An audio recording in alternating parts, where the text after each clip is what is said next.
pop, rock, and hip hop. Those were three of the major genres. And the students really understood that that would be a great driver for this emotional connection. So that was really what took place in the second part of the research, was identifying what this meant. So they spent a couple of weeks again going back into looking at the different categories, pop, rock, and hip hop, and collecting materials and defining the palettes that could express those kinds of genres. As each genre was analyzed, its culture, behavior, and moods, products and artifacts were collected and drove the form analysis for each one of these categories. For pop, these products were playful, bubbly, and soft. The palette was bright, dynamic, and very saturated. And then a very different genre for rock. The tone has a completely sort of different vibe about it. Forms were much more aggressive, industrial, almost with a vintage feel. And the palette was definitely darker and muted with bursts of color. Hip hop represented more of an urban edge with, I have to say it, lots of bling. The forms were exaggerated, geometric, shiny, and the colors were definitely inspired by sort of urban graffiti. The analysis of forms were then translated to the actual phones at this point. This is like right around week 7 and 8. And then quickly refined.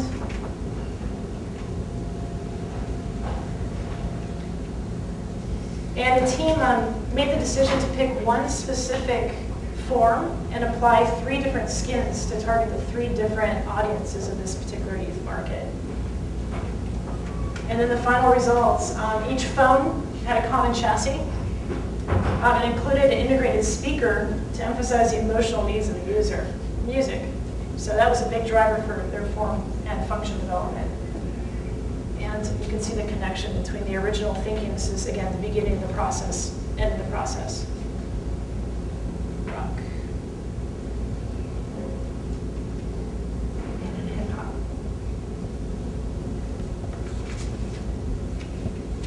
So some conclusions here. First was that the material exploration at the beginning of the project, rather than an afterthought in the middle or at the end, was really a method of redefining the whole product experience.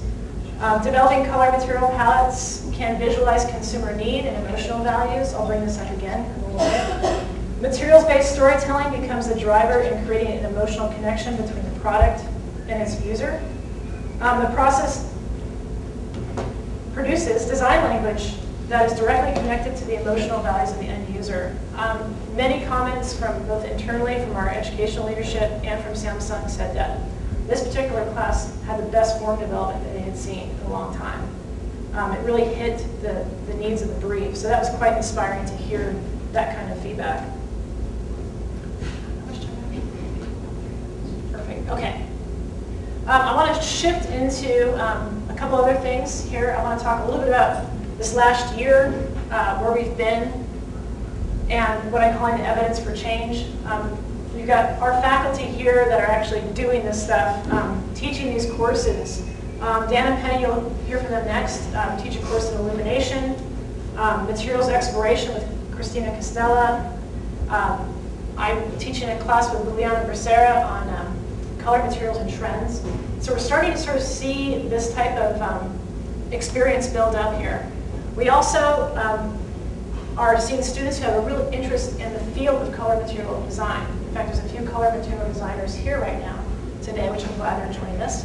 But this is something that the community of design really needs. In the automotive industry, consumer products industry, you name it, that field of understanding how to apply color materials, palettes into products is a necessary skill set. And then finally, design storms. Sean had mentioned we have a design storm tomorrow in Eastman, redefining what consumer handheld electronic devices can mean with a new Triton copolyester material. We should have a lot of fun with that. We've done several of these, Volkswagen, Avery, SanDisk, Disney. And what we're finding is that the 1 to 3 day design storm is this great immersion where the students, faculty, and actually the clients, the sponsors, get to interact and spend an intense 3 days together. together, brainstorming new ideas and visualizing those ideas.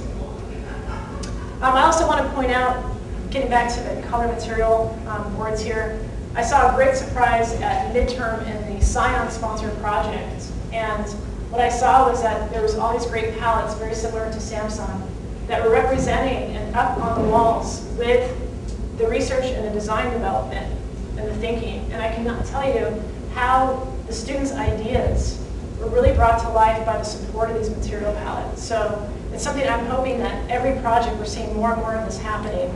It's great to see that shift. Next steps. We've been talking about it. We had a big conversation at lunch with our faculty about this. Sustainable design and research processes around that.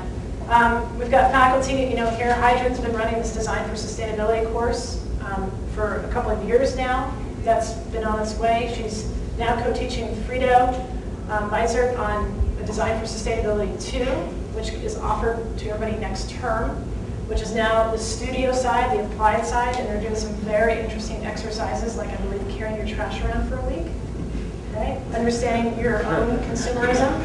So what I like about that is I'm hearing that it's not just about the design, it's about you as an individual, as a responsible human being here. I think it's a combination of both.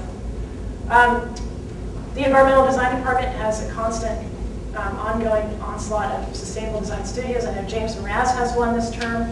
Looking forward to seeing the results to that. We did a special project with Nike where Nike was really asking a group of students to redefine the entire performance shoe experience with sustainability in mind.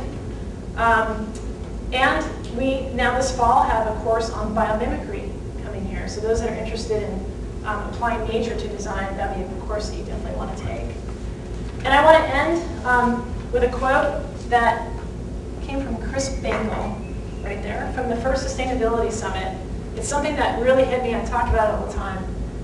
When asked about what is the next design movement, he said the next design movement is really form following meaning. And again, it's a word that Chris has mentioned. I'm hearing our faculty mention, and Penny, I'm sure will bring that up as well. I think we're on to something, and I'm really excited about what this community is going to do in the future here. So thank you.